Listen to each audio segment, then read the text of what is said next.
Assalamualaikum warahmatullahi wabarakatuh. Perkenalkan, nama saya Tisa Asnayanti, NIM 200-660, Prodi Ekonomi Pembangunan Fakultas Ekonomi Universitas Negeri Padang.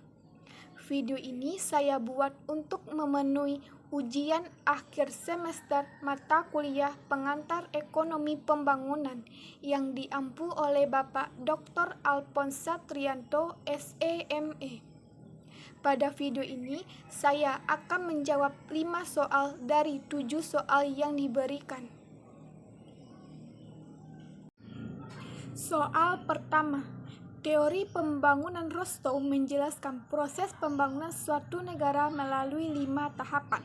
Jelaskan apa yang saudara ketahui tentang masing-masing tahap pembangunan Rostow, pengertian, syarat, dan ciri-ciri setiap tahapan. Jawaban yaitu sebagai berikut. Rostow menjelaskan 5 tahap dalam proses pembangunan suatu negara, yaitu sebagai berikut. Pertama, masyarakat tradisional. Pengertian: masyarakat tradisional adalah masyarakat yang strukturnya berkembang dalam fungsi-fungsi produksi yang terbatas berdasarkan ilmu pengetahuan, teknologi Praneuton, dan berdasarkan pandangan atau sikap Praneuton terhadap dunia fisika.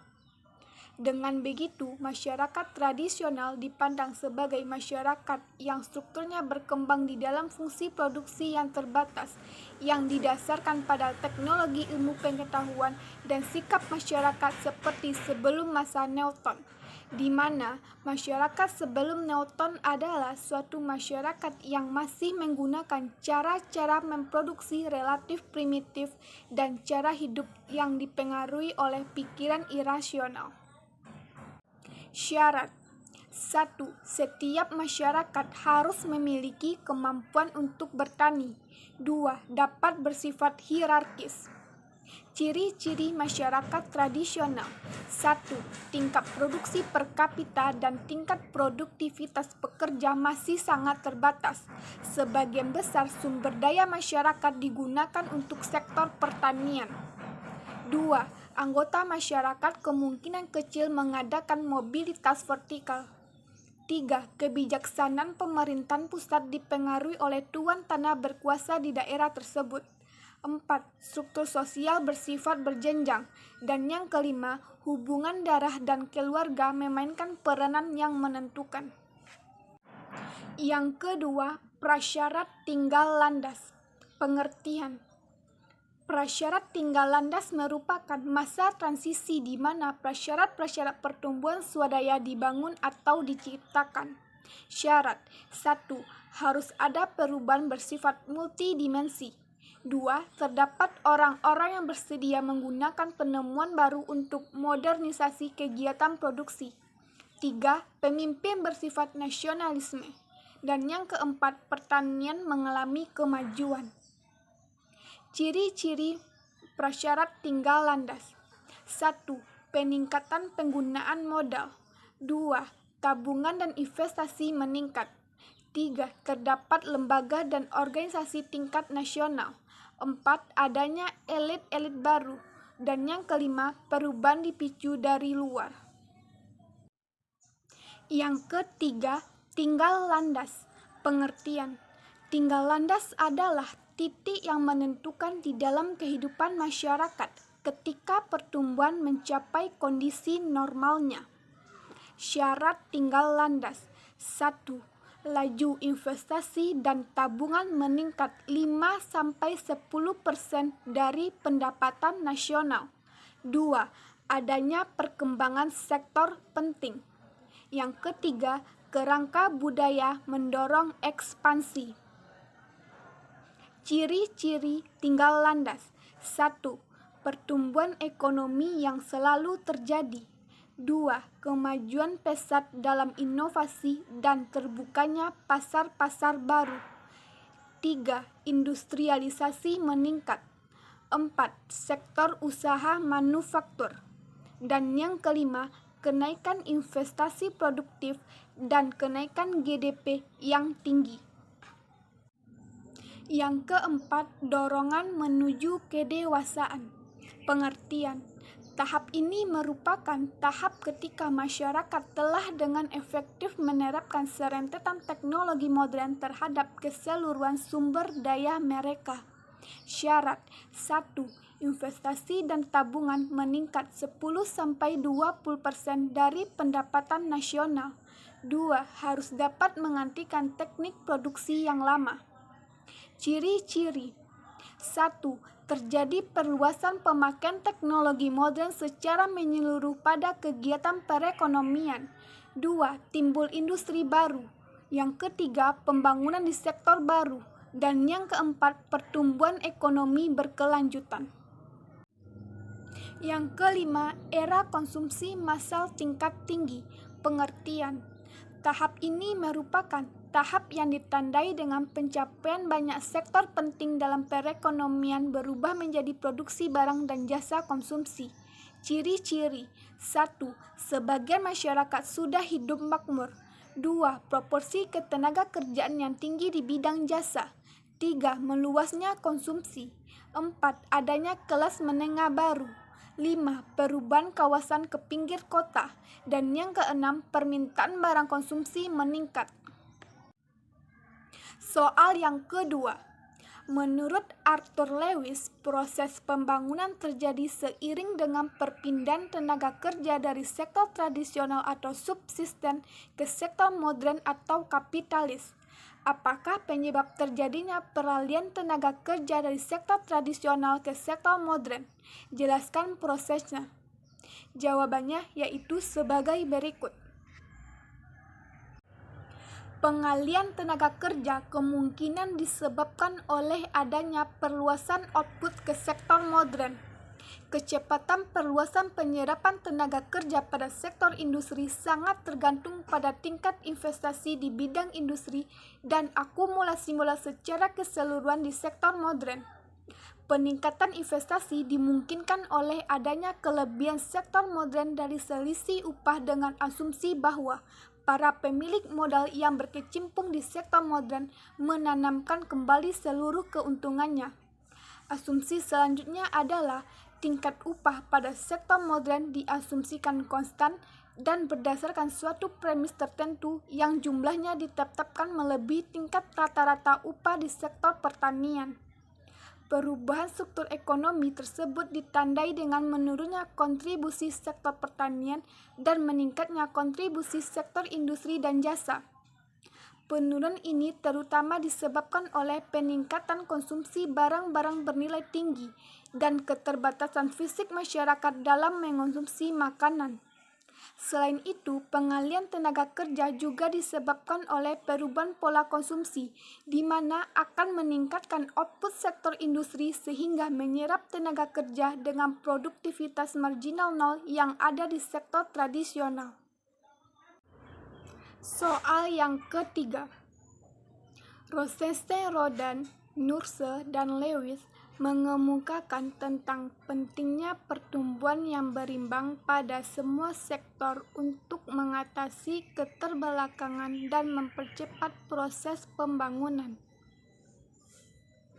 A. Sebutkan pengertian keseimbangan yang harus diciptakan menurut ketiga teoritisi doktrin pertumbuhan berimbang tersebut. Jawabannya yaitu sebagai berikut. 1. Menurut Rosenstein, Rodan. Rodan, ekonom pertama yang mengemukakan teori pertumbuhan berimbang. Dalam hal ini, keseimbangan yang diciptakan menurut Rodan adalah industrialisasi harus dibarengi dengan investasi terkoordinasi, secara mesti dilakukan di berbagai tempat secara serentak. Rangkaian industri yang menyediakan barang-barang konsumen dibangun secara serentak.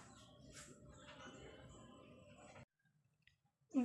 Menurut Nurse. Pertumbuhan berimbang menurut Nurse yaitu NURSE lebih memperhatikan jalur-jalur bagi arah pembangunan dan pola investasi, di mana penggunaan modal secara sinkron untuk berbagai macam industri akan mampu meningkatkan efisiensi ekonomi dan memperbesar ukuran pasar, sehingga terdapat keseimbangan di antara berbagai sektor dan tidak ada penghambat maupun ekses kapasitas. Keberagaman dalam sejumlah industri dianggap sebagai pertumbuhan berimbang. Menurut NURSE, yang paling penting dalam hal ini adalah proporsi bahwa sektor agraris dan sektor industri harus diseimbangkan.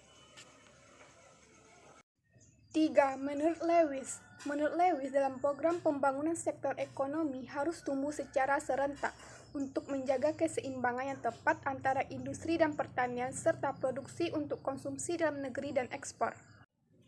B. Kemukakan alasan-alasan yang dikemukakan oleh ketiga teoritisi tentang keharusan melakukan pertumbuhan berimbang. Jawabannya yaitu sebagai berikut. 1.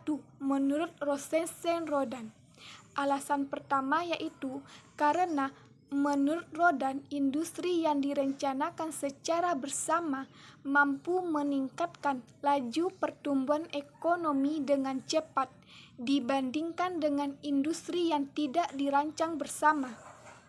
Hal ini berkaitan dengan PMS atau produk marginal sosial yang diterima akan jauh lebih besar daripada PMP-nya atau produk marginal privat yang memungkinkan saling melengkapi antar berbagai industri yang membawa ke arah investasi yang paling menguntungkan.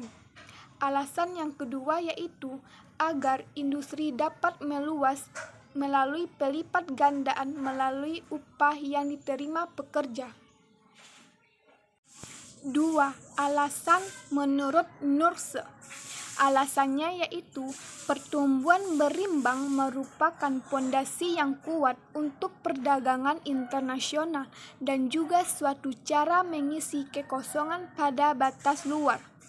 3. Menurut Lewis, alasannya yaitu untuk menjaga keseimbangan yang tepat agar pertumbuhan ekonomi dapat berjalan dengan lancar.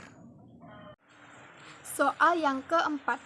Berdasarkan dua sifat rangkaian investasi yaitu divergen dan konvergen, Hirschman memperkenalkan konsep pertumbuhan tidak berimbang melalui penimpangan investasi dengan mendahulukan pada overhead sosial atau kegiatan langsung produktif. A. Tuliskan pengertian rangkaian investasi konvergen dan divergen dan lengkapi dengan contoh. Jawabannya yaitu sebagai berikut. Menurut Hirschman, ketika proyek baru dimulai, mereka mengambil ekonomi eksternal yang diciptakannya oleh proyek sebelumnya dan menciptakan ekonomi eksternal baru yang dapat dipakai oleh proyek selanjutnya. Jadi, pengertian dari 1. Rangkaian investasi konvergen yaitu suatu proyek atau investasi yang mengambil ekonomi eksternal lebih banyak daripada yang diciptakannya. Contohnya, analisis teknik gerak. 2. Rangkaian investasi divergen yaitu suatu proyek atau investasi yang menciptakan ekonomi eksternal lebih besar dibandingkan yang diambilnya. Investasi ini juga diartikan sebagai investasi yang dipenuhi secara harga bergerak perlawanan arah dengan grafik indikator divergen lainnya. Contohnya, trading. B. Bagaimanakah salah satu strategi menyimpangkan perekonomian mendahulukan modal overhead sosial atau kegiatan langsung produktif mendalam menciptakan pembangunan ekonomi? Jelaskan dengan memberikan contoh. Jawabannya yaitu sebagai berikut. Salah satu strategi menyimpangkan perekonomian adalah dengan mendahulukan modal overhead sosial atau MOS. Modal overhead sosial terdiri dari jasa atau pelayanan pokok yang tanpa itu kegiatan produksi primer, sekunder, dan tersier tidak berfungsi. Pada MOS ini, investasi yang besar di bidang MOS akan mendorong investasi swasta di belakangan hari di bidang kegiatan langsung produktif atau KLP. Investasi MOS menyediakan jasa yang lebih murah sehingga investasi KLP akan terdorong juga.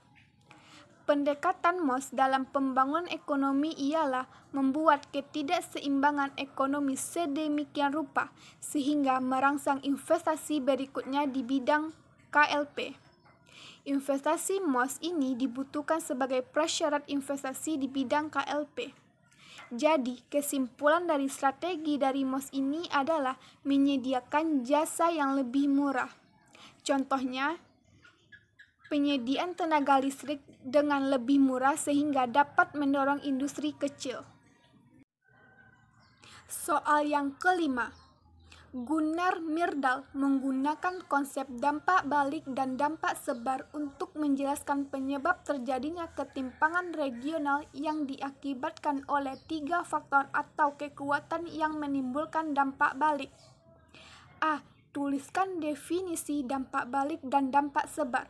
Jawabannya yaitu sebagai berikut. 1. Definisi dampak balik.